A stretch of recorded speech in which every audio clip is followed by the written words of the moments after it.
Hello and welcome to my patch notes rundown for the 29th of August.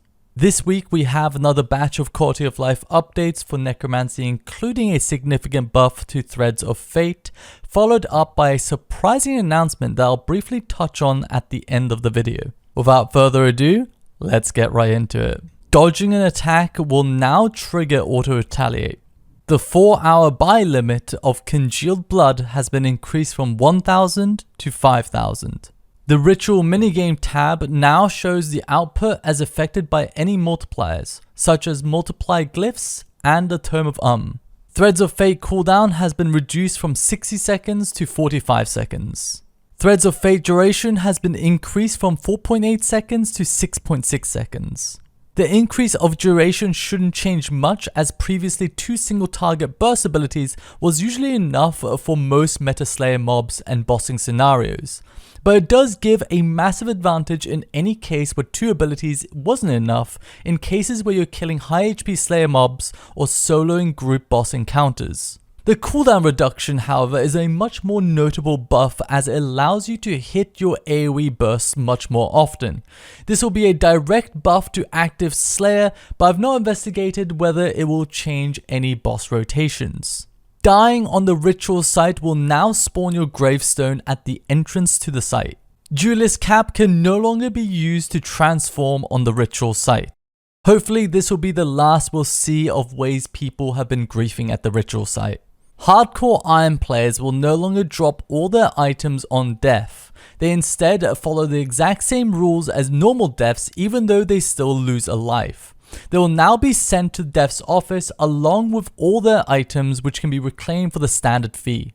This is a great change. A lot of people might not know this, but I made a Hardcore Iron Man back in 2016 when it was initially released, and one of the things you would tactically do is not bring everything that would be best in slot, since the benefit of some of those items was not worth the risk of losing them, which is as stupid as it sounds, so I'm glad that is no longer a deterrent. Arc Glacial hitboxes have been slightly increased. Boulder Pet and Running Scared Walk Override tokens can now be purchased on the Grand Exchange by Iron Man accounts. This is a good change. Iron Man should be able to buy any and all MTX cosmetic overrides from the Grand Exchange if that is not already the case.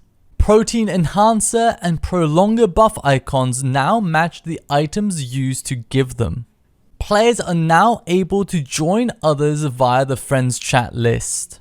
Now, let's talk about the elephant in the room, the recent announcement of the Hero Pass. I understand people were immensely disappointed when JX hyped it up on the day to be a brand new aspect of RuneScape's core experience.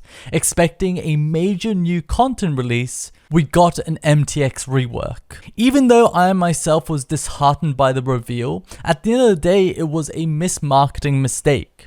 I'm here to talk about the substance of the proposed update.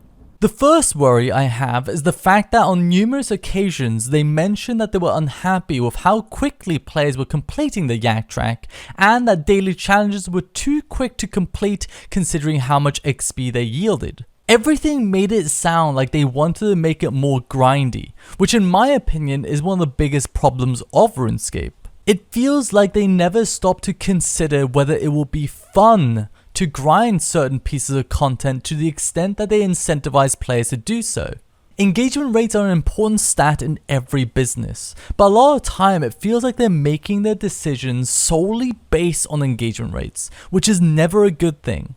The second worry is with the content buffs and how they directly impact the gameplay of said content. I personally think that MTX should always be completely separate from actual content. Meaning it shouldn't buff content by making it faster, easier, better, or even change the way you do it.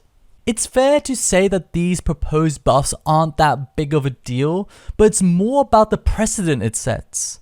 Let's be honest, it's MTX. It's bound to grow in how alluring it is through how significant the buffs will be. And what if eventually you're able to buy these buffs infinitely with bonds? What if they're efficient to buy? Look, I don't care if JX sells cosmetics or even XP, but I don't want them to sell direct benefits to content.